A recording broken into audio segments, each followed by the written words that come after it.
The same story, new chapter. Tunapokutanisha mawazo ya watu, tunapoangalia yale yanayowakumba wao, kwani sisi hatujui ila ulimwengu wao unazungumza kitofauti. Najua wewe ni shujaa, najua wewe ni mpambanaji unayetaka vitu vya kitofauti kwenye jamii yako. Yapo yanayokufanya ufikirie sana zaidi na vile ambavyo ulivyo. Leo kwenye new story, the same chapter, wewe ni shujaa wetu.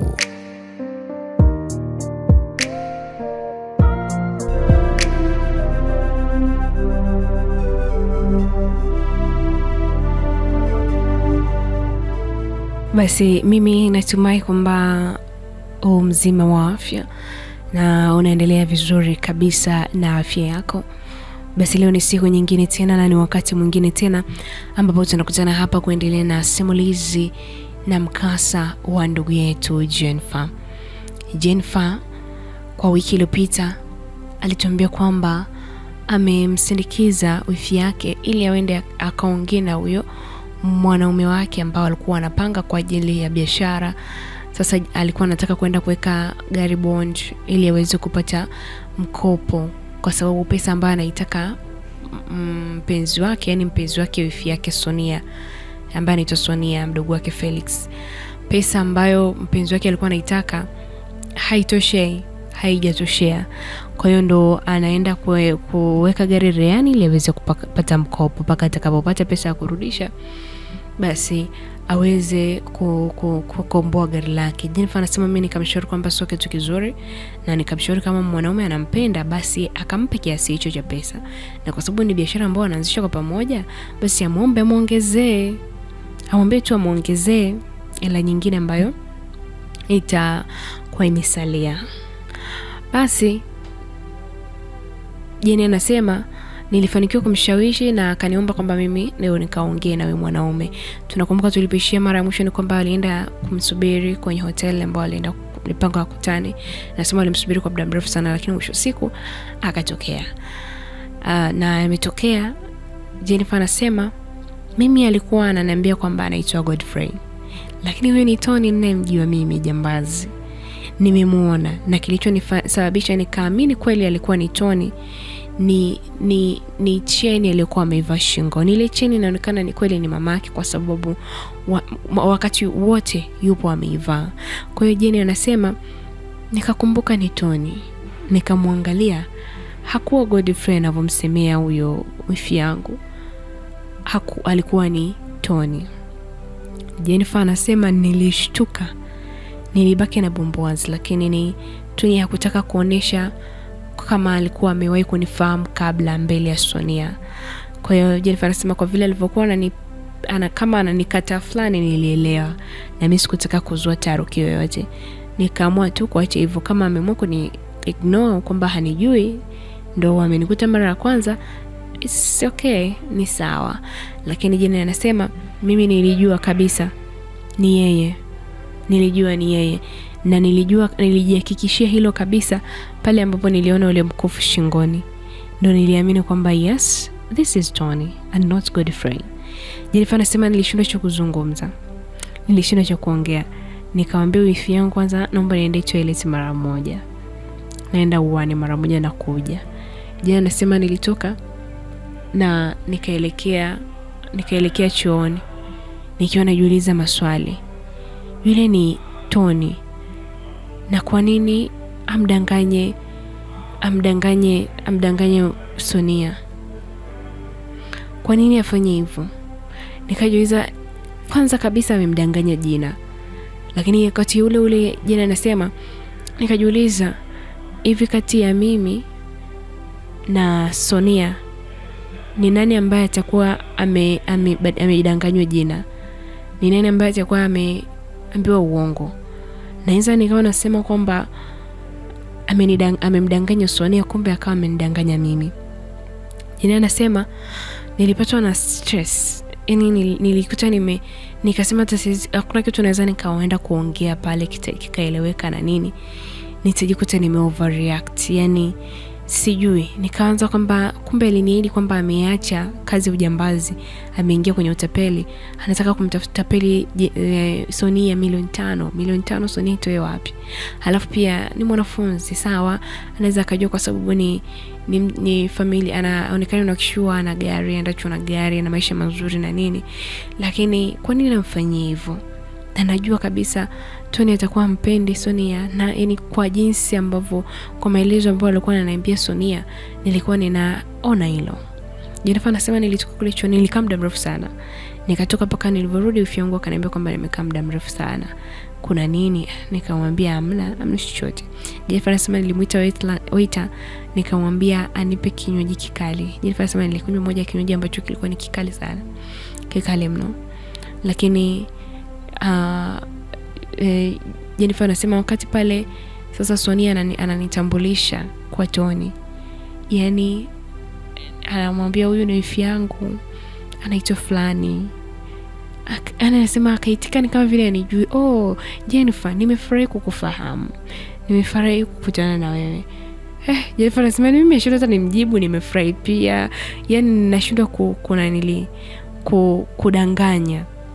Basi Jennifer anasema yani ule mshangao wangu ndo paka wifi yangu akaniuliza, Jennifer, upo sawa? Nikamwambia, nipo sawa. Nasikia kama nimechoka yani nimechoka nasikia mwili umechoka, kwa ndo maana nimeagiza kinywaji kikali kidogo unishtue mwili.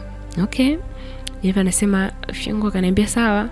Tumetambulishana pale, akawa sasa anataka kujaribu ndo amwambie kuhusiana na pesa. Jennifer anasema alipokuwa anamwambia kwamba nimekuja na wifi yangu ile, yani kuna masuala tunataka tuweke sawa na nini. Lakini Jennifer anasema hata hakutaka kwamba mimi nimuelezee sana. Alipoanza kumuelezea tu Sonia, basi akaelewa, akamwambia kwamba hakuna shida. Akaniambia kweli? Akaambia hakuna shida, mimi nimekuelewa. Nitafanya juu chini, tutajua tutafanyaje. Sonia anasema kwa hiyo Jennifer anasema Sonia akampa zile pesa Tony. Akazimpa. Anasema Jennifer anasema nilikunywa kinywaji nikajikuta nimelewa kiasi cha kwamba hata sijui nilirudi vipi nyumbani.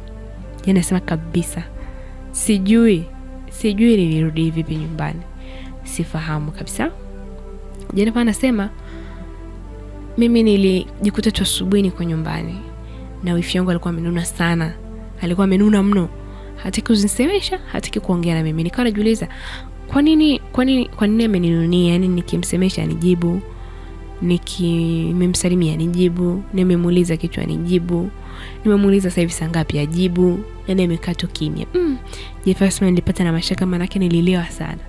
Nikaogopa labda kuna kitu kibaya ambacho nilikifanya, au kuna maneno mabaya ambayo niliyasema, au niliropoka chochote, au nilisema nini. Jefferson kila nikitaka kukumbuka, mbona kama sijafanya kitu kama hicho, haiwezekani. Jefferson anasema nilitaka kumbembeleza wifi yangu pale, akaniambia tu kwanza nikaoge nanuka pombe. Taniambia nikaoge. Basi nilienda kuoga, nikambembeleza akataka kuongea na mimi. Akaniambia Jennifer, siku nyingine ukitoka na mimi usinywe pombe, usiwe mudu. Nikamwambia ndio hicho tu ulichokuwa umenikasirikia. Akaniambia unaona ni kidogo, umekunywa pombe, unaongea ovyo, unaongea vitu vieleweki, umeshindwa hata kutembea, umeenda kuniibisha mbele ya mchumba wangu, naenda kukutambulisha mchumba wangu kwa mara ya kwanza, unanifanyia vitu kama vile. Atanionaje? Ataonekana kama mimi kama ndio wifi yangu, tunakaa wote tunaongozana wote, kwamba tuonekana sisi ni walevi, yani ni watu wa pombe. Kwa nini umekunywa pombe ambayo imudu? Kwa nini ulivyokuwa unakunywa nilivyokuwa nakwambia usiendelee kunywa, unajidai kwamba utaweza kuimudu? Umeniibisha, yani umenidhalilisha mbele ya mpenzi wangu, najuta hata kukuomba unaongozane na mimi. Jana nasema kidogo pressure ilishuka nilivyogundua kwamba sio kwamba niliropoka chochote, na nikamwomba tu msamaha. Nikamwambia nisamehe, haitajirudia tena. Akaniambia ni kweli.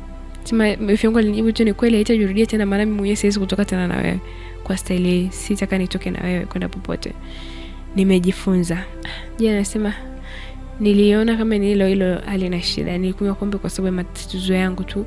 Nilivyomuona Tony, yani nilikajikuta nashindwa kuvumilia vile ambavyo walivyokuwa wanacheka, wanakumbatiana, mara wakisiane, ndio kitu ambacho kilikuwa kimenishinda kuendelea kukiangalia pale. Kwa hiyo nilijitafutia namna hiyo. Jennifer anasema mimi tukarudi hivyo asubuhi, yeye wifi yangu akawa ameshajiandaa. Mimi nilivyoamka alikuwa anaenda chuo, mimi nilikuwa sina kipindi asubuhi.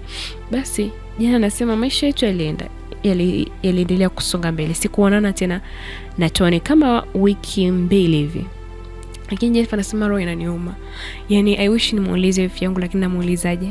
Namuuliza nini? Jennifer anasema siku moja nikamuuliza wifi kama imekuwaje kwa Tony na biashara yake. Anasema akaniambia kiukweli tu nimebadilika sana. Anasema ni kama vile hakupenda kile kitu. Sasa hivi mara hapokee simu yangu, mara asipokee, mara anifanyaje, mara asusi, mara apokee nigombeze na nini, kwa hatupo sawa kihivyo. Nikamwambia kuna changamoto yoyote? Akaniambia hajaeleza wazi ni nini, lakini hatupo sawa sana. Okay, nikamwambia sawa. Jana anasema siku moja nimerudi chuo, mimi wifi yangu alikuwa tayari kwa nyumbani. Sema nimerudi nikasikia ndani kuna maongezi ya watu, ni mwanamke na mwanaume. Nikajiuliza ina maana Felix anaweza akawa amekuja kututembelea bila kuniambia? Nikawa sipati majibu.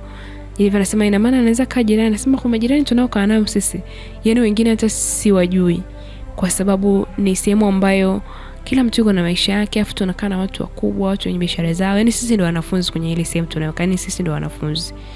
Nikaanza atakuwa anaongea nani, nikaingia ndani.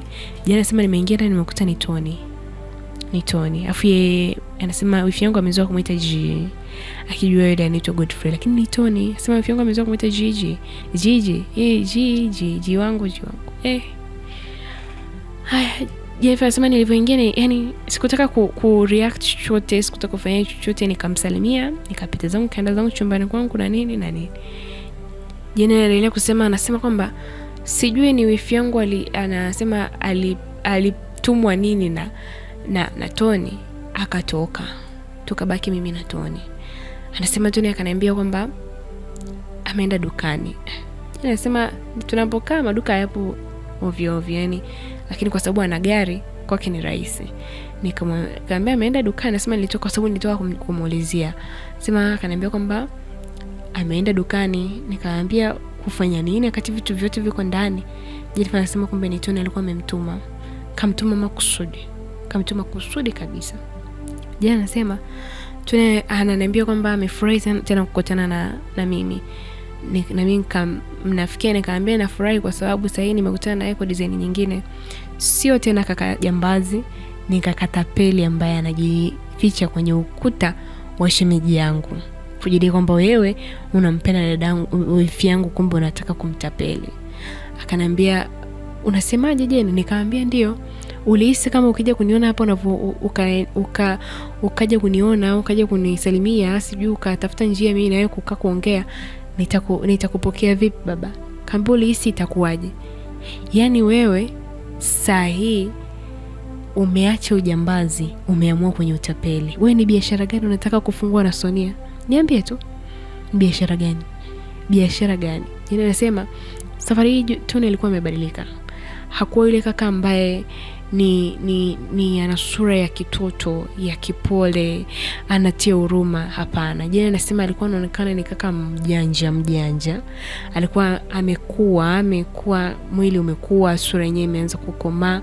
Kwa hiyo hakuwa kama mwanzo. Anasema japo uzuri wake, uhandsome wake haujapotea, lakini mabadiliko ya mwili yake yanaonekana. Nikamwambia nimesikitika sana. Yani kumbe hata ilikuwa na maana yoyote mimi kumficha mhalifu. Nilikuonea huruma ukaapa kwa jina la marehemu mamako. Kumbe ni umebadilisha tu aina ya kazi, aina ya mazingira ya kazi, lakini bado unaibia watu. Kwa sababu utapeli ni njia ya kuibia watu. Unamuibia mwanamke, unajidai kama ni mpenzi wako na nini. Jennifer anasema tulibishana pale bila sababu yoyote msingi.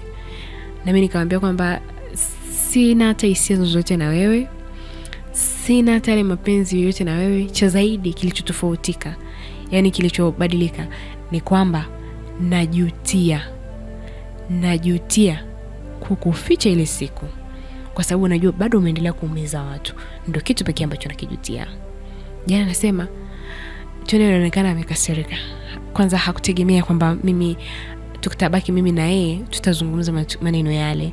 Alitegemea nitafurahi, labda nitamkumbatia, nitafurahi kumuona, nitafurahi kwamba tukutana naye tena, lakini haikuwa hivyo. Jana anasema kiukweli nilikuwa na hasira sana, lakini pia licha ya kuwa na hasira kwamba yuko na mahusiano na mtu mwingine, hapana, lakini pia niliwaza, yani kumbe ile siku mimi nilimwonea huruma, lakini bado ameendelea na utapeli. Yani ametoka kwenye ujambazi karudi kwenye utapeli watu, which is ni anaibia watu bado.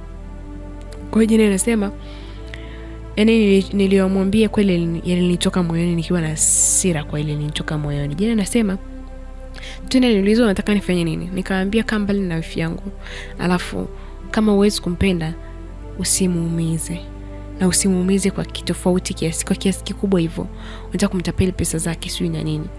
Jana anasema Tony aliondoka kwa hasira kabla hata Sonia hajarudi dukani. Baada ya kubishana pale akaondoka. Anasema ameondoka, Sonia alivorudi ananiuliza Tony yuko wapi. Mimi nikamwambia ameniambia amepata dharura anarudi. Kwa hiyo nilisema sasa mimi ningemjibu nini? Mimi ndo nimemkera. Akaondoka. Akaniambia mfyangu aliponiuliza nikamwambia tu ameniambia amepata dharura, atarejea kama itakuwa bado ana muda. Atarejea na kama ana muda basi atawasiliana na wewe. Anasema Sonia akabaki ku complain pale, au kama amenituma afu anaondoka hajanishirikisha, hajaniaga, ameshinda tu kunipigia simu hajaniambia anaondoka na nini. Jana anasema mimi sikutaka hata kuendelea kumtetea kwa chochote kile. Nilipomtetea kwa hapo ilikuwa inatosha. Jana anasema mimi nikiingiza zangu chumbani, Sonia kaendelea na shughuli zake akiwa anaendelea kumpigia simu kumtafuta kwa simu, imekuaje. Jana anasema usiku nikamsikia mtu analia hadi kwikwi. Namsikia mtu analia ni hadi nasikia kwikwi. Sasa nikaamka. Alikuwa ni wifi yangu. Anasema nimeenda nikamuuliza wewe kwa nini unalia kiasi hicho? Analia tu. Anijibu chochote. Analia kwa nguvu. Nikamwambia wewe unalia, unajua hadi majirani watakuwa wanatusikia. Unalia sana kwa nguvu. Kuna shida gani Sonia? Kuna shida nyumbani? Hapana. Nyumbani kuna mtu amepata changamoto? Hapana. Jana anasema sikuwaza haraka kwamba Tony anaweza kumliza kiasi kile Sonia. Anasema alikuwa analia hadi anapata kwikwi na mkaba. Nasema nikataka nimpigie Felix nione kama kuna chochote kule nyumbani kwa labda kuna taarifa ya msiba na nini. Akaniomba nisimpigie. Akaniambia sio kuhusu nyumbani watu ni salama. Nikamuuliza ni nini? Akaniambia Tony amenitumia pesa zangu zote alizozichukua ile siku na kuniambia kwamba tuachane kila mtu afuate maisha yake. Nikamuuliza mbona imekuwa ghafla? Akaniambia mimi mwenyewe nashangaa. Siwezi kuishi bila yeye, mimi nampenda. Anasema yani yeye Jennifer anasema yeye Sonia amuiti Tony, anamuita Godfrey. Lakini mimi namjua kwa jina la Tony. Ila Sonia anamuita Godfrey. Nadhani ndio jinsi ambavyo alimtambulisha. Sasa sijui kati ya mimi na Sonia aliyedanganywa ni nani. Ni mimi ili hata nikija kutaja jina la jambazi nitaje jina tofauti, au ni Sonia kwa sababu anamtapeli. Sifahamu mwenye jina lake kamili ni nani. Jennifer anasema wifi yangu alilia sana usiku ule. Alilia mno mpaka yani amekuja kupata usingizi, amepata usingizi amepitwa na usingizi akiwa analia. Anasema Tony amemwacha. Na amemwacha kwa sababu hajamueleza sababu yoyote ile, lakini kamrudishia pesa zake. Hayataka kumtapeli wala nini, kamrudishia. Jennifer anasema nilijua tu kwamba wale maneno ambayo nilimwambia Tony hapa, ambaye ndio huyo G ambaye anamuita Sonia, mpenzi wake Sonia, yatakuwa limuuma. Nilivyomwambia kwamba hajaachana, apia hadi marehemu mamake, hajaachana na masuala ya kitapeli, bado ni tapeli na nini. Kwa hiyo Jennifer anatuambia kwamba alijua wazi kwamba maneno yale yatakuwa yalimkera na kumkereketa Tony, ndio maana akarudisha zile pesa kwa Sonia na akamwambia kwamba kila mtu afanye maisha yake, waachane. Ni wazi, Jennifer anasema ni wazi kwamba Tony alikuwa anataka tu kumrubuni na kumtapeli Sonia, wala sio kwamba alikuwa anampenda, ana mapenzi yote na yeye, wala hakuna biashara yote alikuwa anafanya. Alikuwa anamtapeli Sonia. Itakuwaje? Nini ambacho kitatokea? Tony na Jennifer tayari wameonana. Jennifer ataweza kuvuka kwa sababu anasema akimuona Tony akikaa naye anasikia raha kukaa naye, kama hivyo siku ile ya ujambazi na nini, anajikuta anampenda. Lakini tukumbuke pia kwamba licha ya yote kwamba anampenda kwenye kipindi hicho, ila amekuja kuona sura yake nyingine, na anasema amemchukia, hajapendezwa na tabia yake. Je, atafanikiwa kumwokoa Sonia, au ndo Sonia atakubali, au kipi ambacho kitatokea? Atarudiana, atamendelea kumpenda Tony? Sasa tutafahamu pia jina la Tony halisi ni lipi kati ya Godfrey na Tony, na Tony kirefu chake ni nini, ni Brighton, ni Anthony, ni nini kipo hapo. Mimi naitwa Madam T, endelea kusikiliza 98.7 Banana FM, na nikutakie jioni njema. Kesho na yenyewe ni siku.